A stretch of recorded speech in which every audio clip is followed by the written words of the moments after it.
नमस्कार, आप देख रहे हैं टीएनपी न्यूज। मैं हूं आपके साथ दीपिका ओझा। चलिए शुरुआत करते हैं उत्तर प्रदेश की खबरों की। राजधानी लखनऊ में होने वाले ग्लोबल इन्वेस्टर्स समिट से राज्य की सूरत बदलने की पूरी उम्मीद है। बता दें कि मुख्यमंत्री योगी आदित्यनाथ के बेहतरीन काम से प्रभावित दुनिया भर के निवेशक यूपी में निवेश करने को उत्साहित दिख रहे हैं। यूपी PGIS 23 को लेकर विश्व के अधिकांश बड़े देशों की ओर से सकारात्मक फीडबैक मिल रहा है। वहीं इस मामले में विशेषज्ञों का कहना है कि इस इन्वेस्टर समिट से राज्य सरकार को 10 लाख करोड़ रुपए से अधिक का निवेश मिलने की उम्मीद है। जेवर एयरपोर्ट आने से निवेशकों का रुझान और बढ़ गया है। ऐसे में आने वाले समय में दुनिया की कई बड़ी कंपनियां उत्तर प्रदेश की ओर रुख करेंगी और करोड़ों का निवेश करेंगी। राज्य में बड़ा निवेश आने से लाखों की संख्या में नई नौकरियां पैदा होंगी। ऐसे में आने वाले समय में यूपी में देश भर के युवा बड़े मौके पर रोजगार पा सकेंगे, जिससे यूपी को $1 ट्रिलियन की अर्थव्यवस्था बनने में मदद मिलेगी। वहीं प्रयागराज की नैनी सेंट्रल जेल में बंद बसपा सांसद अतुल राय को एक और मुकदमे में राहत मिली है। बता दें कि मऊ के गोशी से सांसद अतुल राय को करीब 11 साल पहले मुकदमा दर्ज में राहत मिली है। वाराणसी की MP MLA कोर्ट ने सांसद अतुल राय को इस मामले में दोषमुक्त करते हुए बरी कर दिया है। इस केस में सांसद अतुल राय के साथ 22 अन्य आरोपियों को भी अदालत ने बरी किया है। बता दें कि मामला पुलिस टीम पर हमले से जुड़ा हुआ था। देखिए, ये मामला यह है 2011 में एक FIR सुनील कुमार वर्मा तत्कालीन इंस्पेक्टर कैंट के द्वारा दर्ज कराया गया था, जिसमें यह आरोप था कि पुलिस के ऊपर जो है अपराधियों द्वारा हमला किया गया था, जिसमें अपराधियों के पास से 6 असलहे और 6 खोखा कारतूस और 6 जिंदा कारतूस बरामद हुआ था। उसी मुकदमे का आज सुनवाई हुआ था। सुनवाई के उपरांत आज फैसला आया है, जिसमें सांसद अतुल राय को एक और मुकदमे में बरी कर दिया गया है। किस कोर्ट में चल रहा है? ये MP MLA court, session court, CRM Chaurasia sir की कोर्ट से ये बरी हुए हैं। मैनपुरी उपचुनाव को लेकर सपा और बीजेपी आमने सामने है। अपने प्रत्याशियों को जिताने के लिए दोनों ही पार्टियां एड़ी चोटी का जोर लगा रही हैं। जगह जगह जाकर दोनों पार्टियों के नेता प्रचार प्रसार कर रहे हैं। इसी सब के बीच बीजेपी प्रत्याशी रघुराज शाक्य के पक्ष में प्रचार करने केंद्रीय कानून मंत्री SP सिंह बघेल मैनपुरी पहुंचे और समाजवादी पार्टी पर जमकर निशाना साधा। उन्होंने कहा कि समाजवादी पार्टी किसी भी स्थिति में अपने गढ़ को नहीं बचा पाएगी और रघुराज शाक्य मैनपुरी से भारी मतों से विजयी होंगे। कुछ चौंकाने वाली बात नहीं है। मुझे कोई और नहीं, तुझे कोई ठौर नहीं, ऐसा 17 से 22 के बीच में लगातार चल रहा है।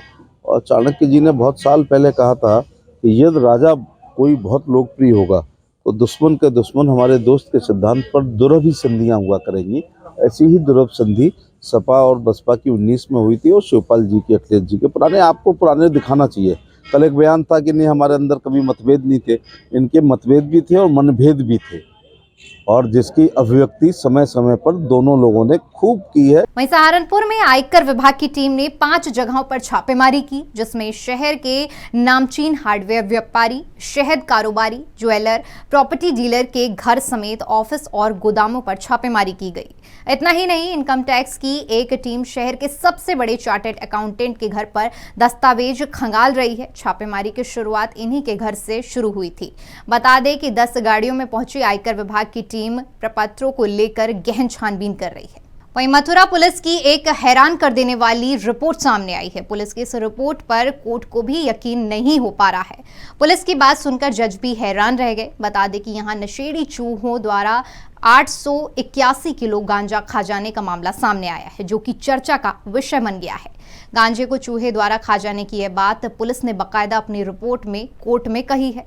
मथुरा पुलिस ने कोर्ट में पेश की गई रिपोर्ट में कहा कि गोदाम में रखा गया 581 किलो जब्त किया हुआ गांजा चूहे खा गए, जिसकी कीमत 90 लाख रुपए बताई जा रही है। चलिए फिलहाल वक्त तो चला एक छोटे से ब्रेक का। ब्रेक के बाद खबरों का सिलसिला लगातार जारी रहेगा।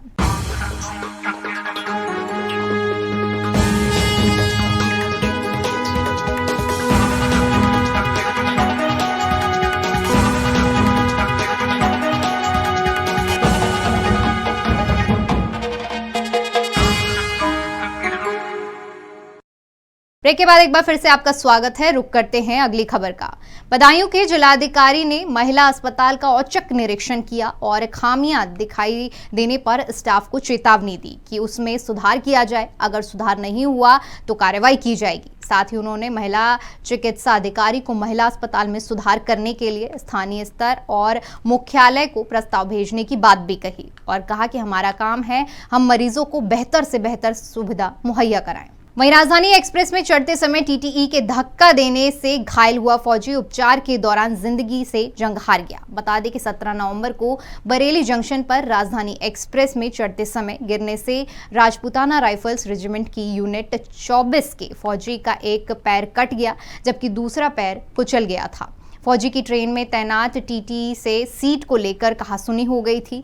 ट्रेन के बरेली जंक्शन पहुंचते ही टीटी ने उन्हें ट्रेन से उतार दिया। आरोप है कि ट्रेन के चलने पर सोनू फिर ट्रेन में चढ़ गया और इस बीच टीटी ने अंदर से धक्का दे दिया जिसके बाद फौजी उपचार के दौरान फौजी की मौत हो गई। मुरादाबाद के कटघर थाना क्षेत्र से एक लव जिहाद का मामला सामने आया है। बता दें कि यहां एक समीर नाम का मुस्लिम युवक श्याम बनकर काफी समय से हिंदू लड़की से मिल रहा था, जिसके बाद लड़की को पता चल गया। मामले की भनक लगते ही आरोपी की भीड़ ने जमकर पिटाई की और पुलिस के हवाले कर दिया। मामले की जानकारी मिलते ही पुलिस भी सख्त हो गई और मामले की छानबीन में जुट गई। ये आज कटघर में एक मामला आया था कि एक लड़की पक्ष के कुछ लोग एक लड़के को यहाँ पकड़ के लेके आए थे। उनका कहना था कि ये लड़का उस लड़की को उसके संग ब्लैकमेलिंग कर रहा था।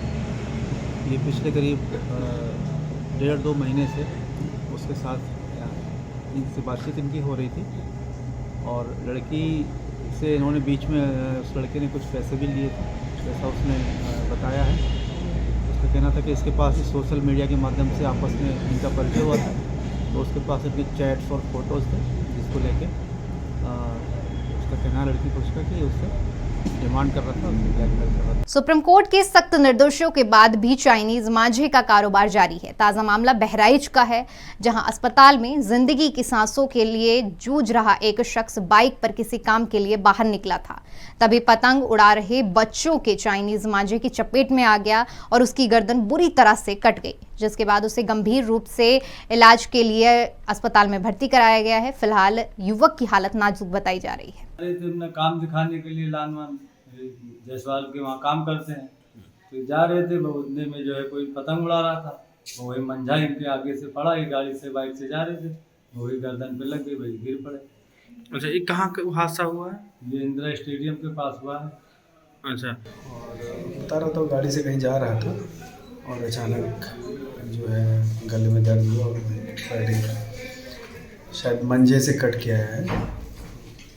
बच्चे लोग पतंग वगैरह उड़ा रहे थे, टाँका वगैरह लगा दिया गया, प्राइमरी ट्रीटमेंट देके पेशेंट को एडमिट कर दिया गया। फिलहाल लोग खतरे की स्थिति में नहीं लग रहा था, तो ठीक है। सोनभद्र के थाना विडमगंज से एक बाइक चोरी की घटना सामने आई है, जिसमें पुलिस ने 2 शातिर चोरों को गिरफ्तार किया है। चोरों के पास से चोरी की बाइक बरामद कर ली गई है। साथ ही गिरफ्तार किए गए दोनों आरोपियों पर मुकदमा पंजीकृत कर जेल भेज दिया गया है और आगे की कार्रवाई शुरू कर दी गई है। लखीमपुर खीरी में तेज रफ्तार का कहर रुकने का नाम नहीं ले रहा है। बता दें कि यहाँ नेशनल हाईवे पर जग बहादुरगंज बाईपास के पास एक अज्ञात वाहन ने बाइक सवार को रौंद दिया, जिसमें 2 लोगों की मौत हो गई है और एक गंभीर रूप से घायल बताया जा रहा है। मामले की जानकारी मिलते ही पुलिस मौके पर पहुंची और शव को कब्जे में लेकर पोस्टमार्टम के लिए भेज दिया गया है। पुलिस मामले की जांच में जुट गई है। वहीं बदायूं के बिसौली कोतवाली क्षेत्र में पिकअप वाहन ट्रैक्टर ट्रॉली से जा टकराया।